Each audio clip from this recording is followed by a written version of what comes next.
Donc je le disais, nous allons maintenant parler des principes de Poséidon, en présence de deux experts. Alors à mes côtés, Morgane Graffion. Bonjour Morgane.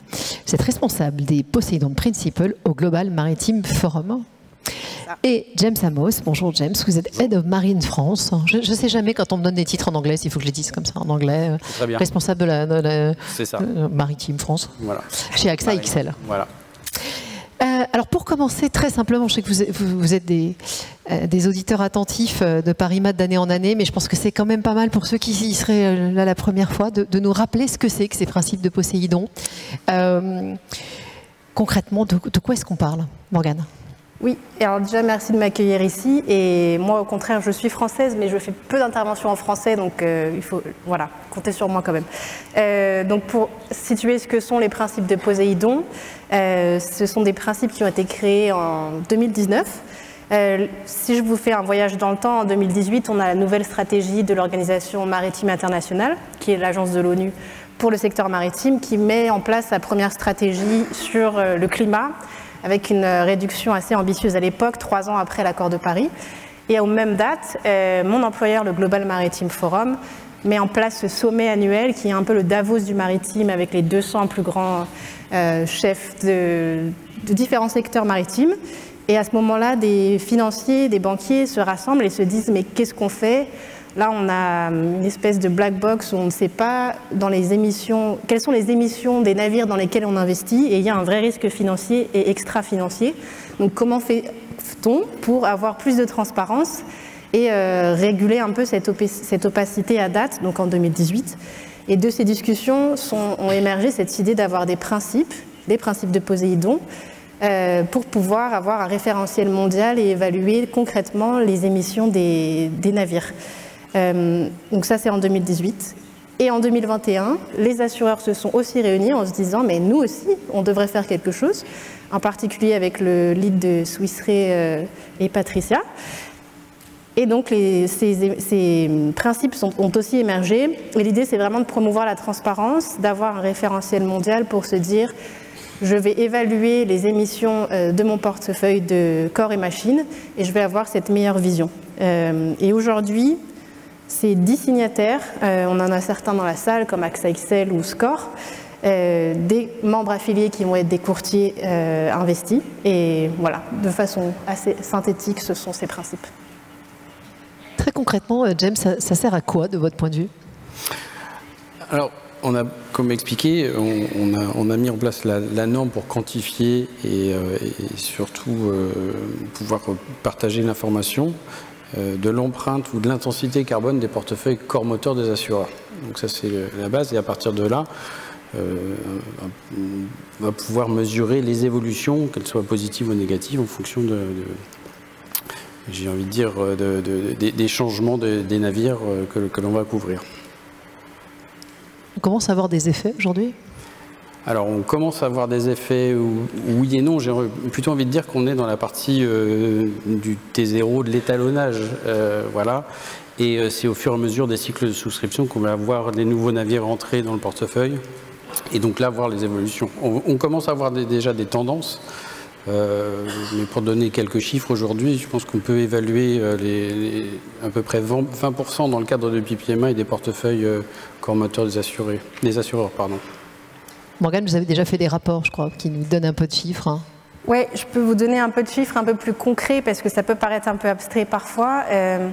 Mais du coup, on a eu 2 rapports annuels qui sont sortis et un 3e qui va arriver début 2025.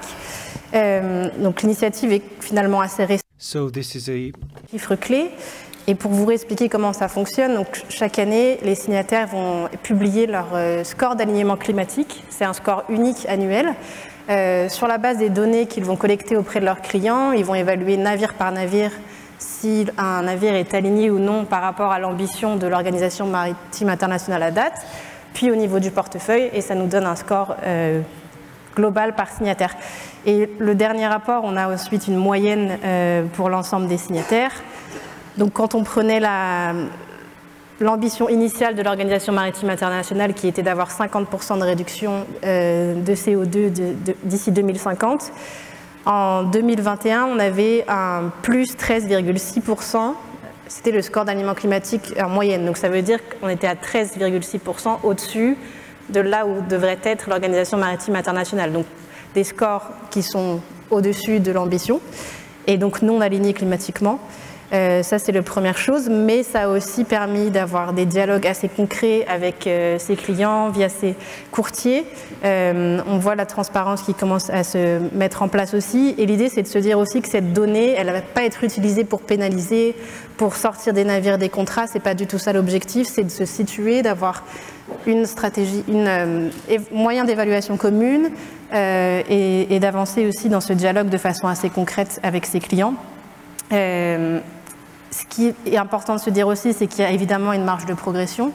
C'est uniquement la deuxième année qu'il y a eu des rapports, tant en termes de collecte de données, mais aussi de score, évidemment. Et c'est vraiment le point de départ pour avancer sur ça. Et on a ce dialogue qui se fait entre tous les acteurs de l'écosystème. Et ce que je peux rajouter aussi peut-être, c'est que ça contribue aussi au reporting extra-financier, aux enjeux ESG des signataires. Il y a des législations qui sont là et on va avoir des éléments aussi pour apporter quelque chose de concret. Justement, je voulais revenir sur ce reporting extra-financier. Enfin, c'est un reporting parmi d'autres. Et en ce moment, dans tous les domaines, il y a quand même une espèce de vague de protestation contre ces reportings, leurs difficultés concrètes, les moyens qu'il faut mettre en place. Alors, comment... Parce que là, vous expliquez très sincèrement que chaque navire fait son reporting, que c'est additionné, enfin, c'est de la conso de reporting ESG. Sur le terrain, c'est vécu comment? Et c'est compliqué ou ça se passe bien, ces reportings? Oui, en fait, je pense que l'idée aussi, c'est qu'il y a cette législation qui est croissante en Europe, dans le monde entier sur ça, et il peut y en avoir en effet une certaine fatigue de se dire, est-ce qu'on ne ferait pas mieux d'être sur des projets que de ce reporting? Mais au final, c'est aussi à l'ensemble de la stratégie et ça permet d'avancer sur ça. Après, en termes très concrets, actuellement, le principe de Poséidon, les données qui sont collectées sont les mêmes qui sont collectées au niveau de l'Organisation maritime internationale, qui est déjà une obligation légale. Donc c'est un peu du copier-coller, si on veut. C'est pas une nouvelle couche de données. C'est pas censé être une nouvelle couche à ce niveau-là. James, votre avis peut-être aussi sur la contrainte que ça représente, et puis un jugement un peu qualitatif. On a vu les chiffres, mais comment est-ce que ça change la donne? Alors d'abord pour le reporting, comme Morgane vient de le dire, c'est les signataires, et donc on est tous d'accord pour le faire, donc il y a une démarche volontariste. Donc je pense pas, et j'ai pas eu de retour que ce soit une charge supplémentaire. À nous de le prouver aussi. Donc c'est vraiment les mêmes données que pour le DCS, le Digital Collecting System de l'OMI, sur les distances parcourues, les consommations, le type de navire, port lourd, etc. Donc là-dessus, j'ai envie de dire que tout le monde est d'accord pour le faire et ça se fait plutôt bien, je trouve.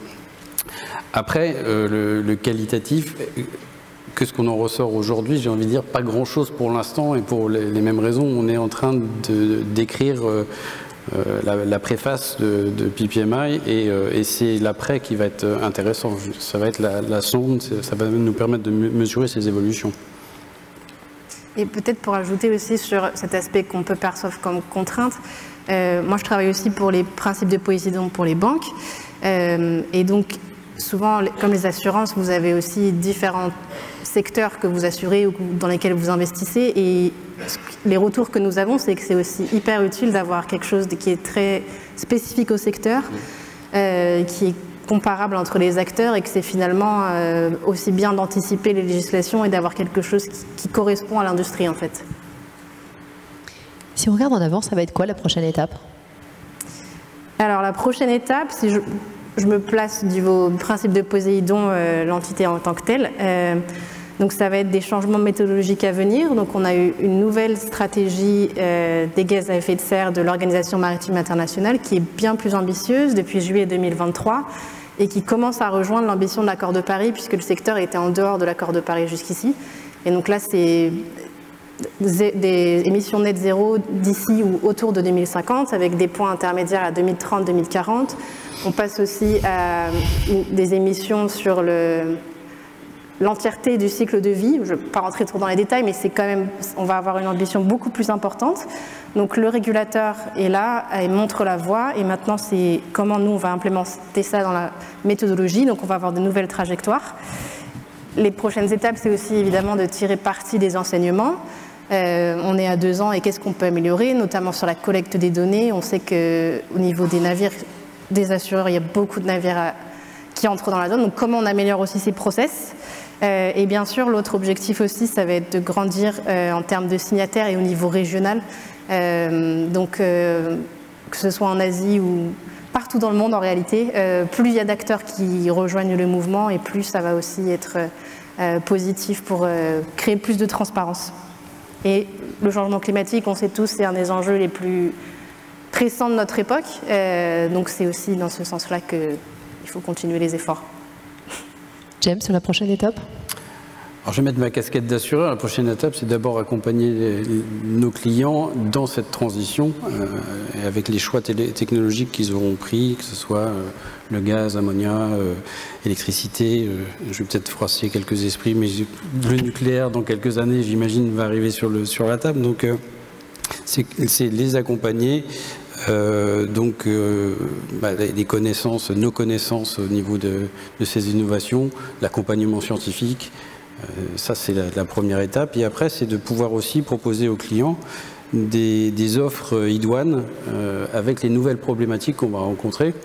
Là, AXA XL fait un produit justement sur qui couvre les émissions non anticipées des navires. Si j'essaie de prendre un peu de recul, donc ces principes, on comprend leur importance, l'avancée, etc. Il y a encore beaucoup de boulot pour être au rendez-vous en 2050. Tu veux commencer ou... Vas-y. Il y a en effet beaucoup de boulot, mais je pense que c'est aussi le reflet de le secteur maritime en particulier, mais tous les secteurs. On sait que, je pense que par an, il faudrait avoir 5% de réduction des émissions. Enfin, on dit que c'est l'équivalent d'un Covid, donc là, c'est complètement repenser aussi les modèles, mais sans aller jusqu'à là. C'est le reflet du secteur actuel, et la chance du secteur maritime, c'est aussi d'avoir ce régulateur mondial qui aussi développe des outils en parallèle. Après, on voit aussi des progrès. Pour l'instant, c'est sûr qu'on n'est pas dans la trajectoire. Ça, c'est un fait aussi au niveau des banques ou des affréteurs. On voit des résultats similaires, mais on voit aussi beaucoup de progrès sur l'énergie opérationnelle, les investissements qui sont faits, des initiatives comme les corridors verts. Donc ça vient un peu dans tous les sens, et l'avantage aussi de ce secteur, c'est qu'actuellement c'est un des plus efficaces aussi en termes efficient en termes de transport de marchandises. Donc c'est comment on arrive à faire cette transition, notamment des fuels, etc., et énergétiques, en s'appuyant sur la transparence. Il y a beaucoup de choses à faire, mais les solutions existent, et c'est comment on arrive à les mettre en place de façon collective aussi. Oui, il y a beaucoup de choses à faire, et tant mieux, j'ai envie de dire. L'accélération ne va pas être linéaire, elle va être exponentielle. Au fur et à mesure des changements des flottes, on va voir justement cette amélioration des réductions des émissions.